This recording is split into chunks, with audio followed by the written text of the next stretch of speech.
Are you an Apple person or an Android person? On today's Chinese internet, these two labels are not about phone brands. They are a blunt status ladder. Another question, what is your daily wage purchasing power? How long can one day of your pay cover your basic living needs? In China, these two simple questions just caused a storm online. They pulled one influencer from the peak into a deep fall. His name is Hu Qinfeng. He once had millions of followers across Chinese platforms. He helped strangers, showed everyday realities, and used simple ideas to make many Chinese people rethink if their pay was fair. Then, overnight, he was erased from the whole internet. From a car repair apprentice to an influencer making tens of thousands per month, then to a banned account, what happened in between? Did he cross a red line or touch a painful truth?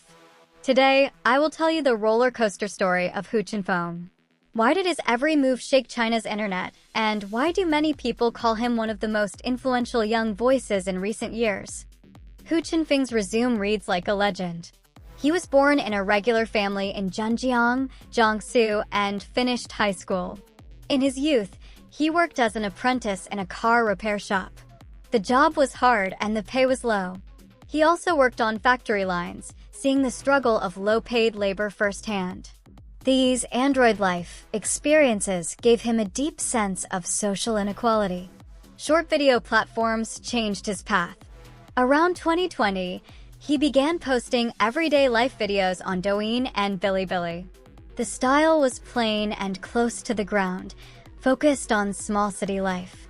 What really made him famous were simple social experiments: 100 yuan purchasing power, 1 hour wage purchasing power, and so on. He did street interviews to show real prices and real lives. Viewers felt seen. He earned a name for grassroots wisdom and a common people's view. In 2023, he quit offline jobs and went full-time on media. His follower counts exploded, about 1.11 million on Douyin, 787,000 on Bilibili, and 226,000 on Weibo, over 2 million in total. Income surged too.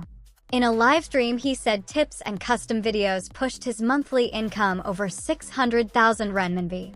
For a short custom greeting, he charged up to 2,999 renminbi, and many people still bought it. A grassroots creator was using online influence to rewrite his life. Two events stand out: the South Korea purchasing power test and the Apple people versus Android people idea. The first boosted his fame. The second put him on a volcano. First, the South Korea test. For years, many Chinese workers lacked a clear sense of whether their pay was fair.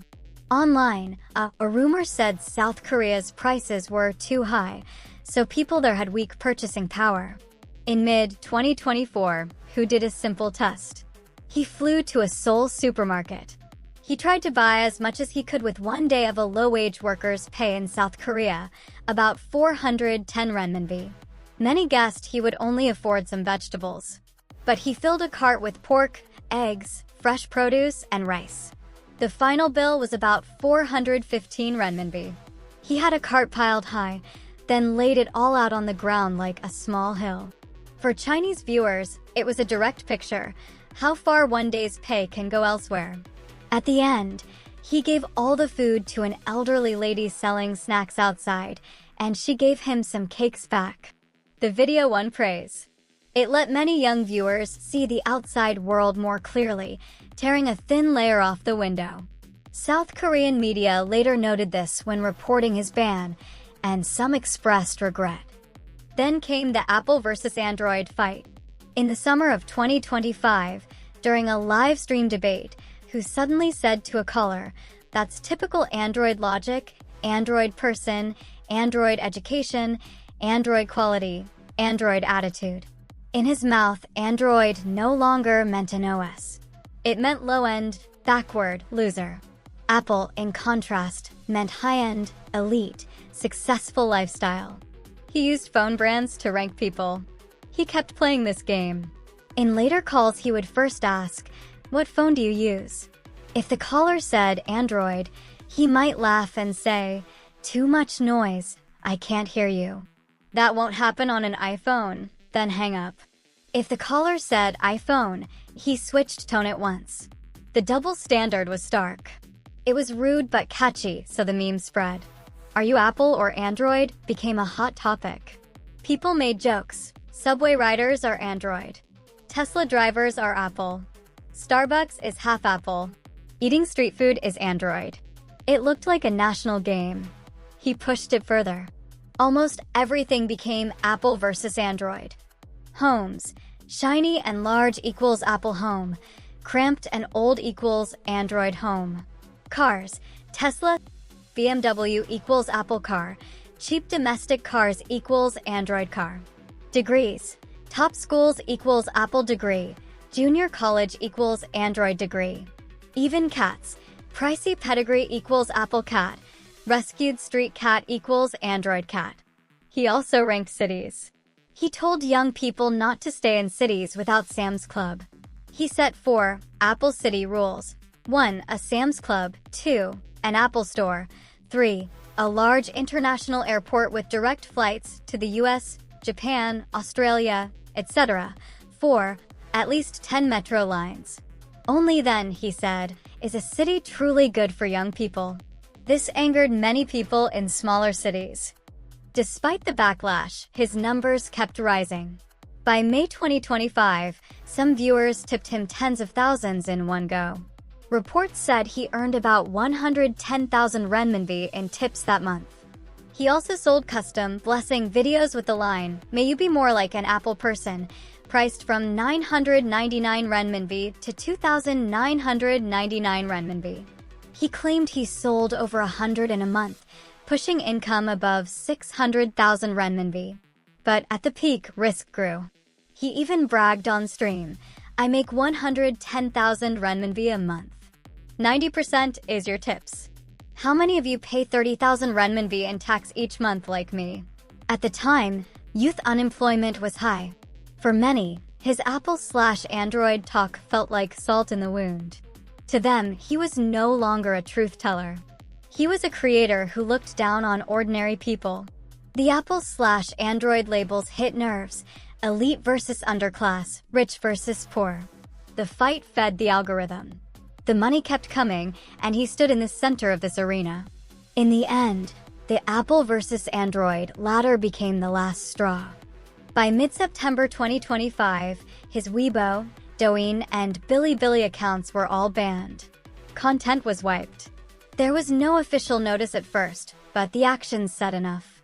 On September 30th, the Zhejiang Provincial Propaganda Department's official account published a post naming Hu. It said he split people into Android and Apple and fired 3 arrows: worship of foreign goods to break social consensus, use of youth anxiety to farm traffic, and use of extreme emotions to twist values. It said his ranking of people by phone brands ignored right and wrong, belittled domestic brands, and pushed social Darwinist ideas. The message was clear: making group conflict for clicks will not be allowed. Public reaction split. Many cheered and said he asked for it. They said he put labels on people and built a crude ladder linking phones with spending, degrees, and more. Others felt regret. They argued he did not create class conflict. He said what already existed. The Apple/Android meme hurt because it reflected real status anxiety.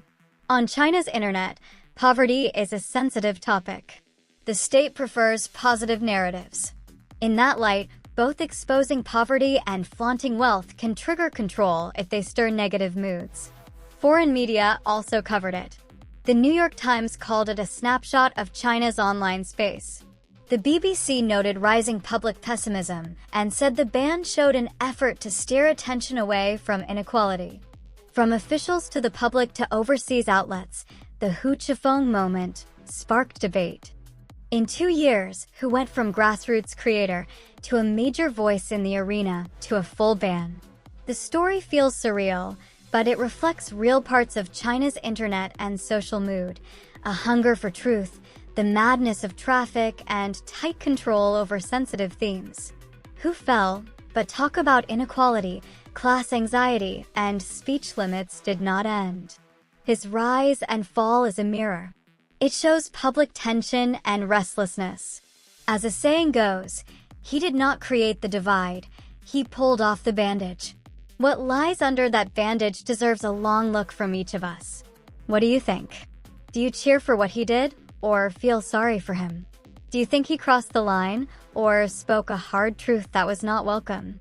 There is no single answer. Share your view in the comments. Your likes and comments are part of this wider talk about our times and the truth. If you like this kind of breakdown, please subscribe and turn on notifications. See you in the next video.